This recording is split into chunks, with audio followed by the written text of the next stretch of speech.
anyway, let's go do some quick math and get our average scores.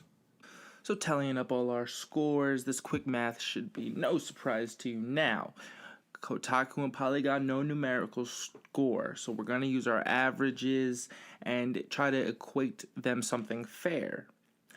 We came up with an 80 and an 81.5 due to the fact that Polygon just wrecked the game, and that's the lowest we could go is an 80 to be fair.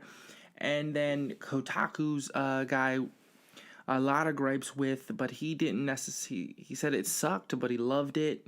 So we're going to give him the 81.5, and that 81.5 is actually the average Metacritic score. So tallying all of our scores up, final score for Kingdom Hearts 3, an 82.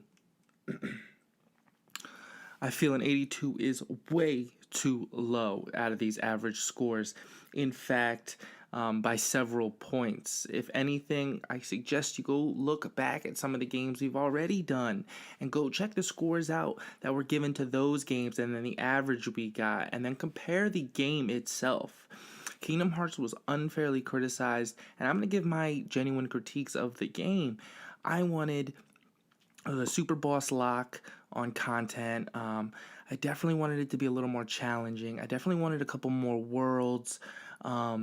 I definitely wanted a huge conclusion, but that somehow still kept the series going. You gotta remember, Kingdom Hearts, the audience, there's a generation of kids out there who have a Switch now, just like you had a PSP maybe, and they would love to play a Kingdom Hearts lore story game, a spin-off game, so to speak. You can't say that some of those spin-off games weren't amazing, and those games are canon, and they're not just spin-offs.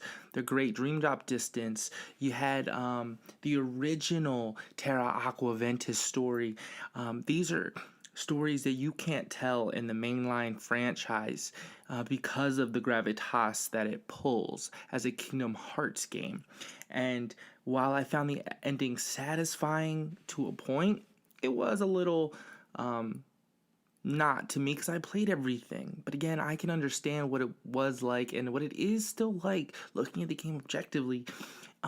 Kingdom Hearts. And I think a lot of reviewers played with their maturity too much and couldn't give the game its fair shake. The anticipation aside for it, the personal feelings, the game is not an 82. That's just way too low.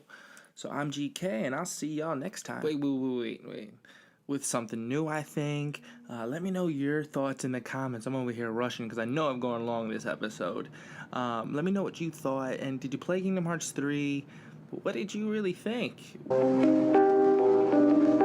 Yo, it's the Grown Kid Talk Show.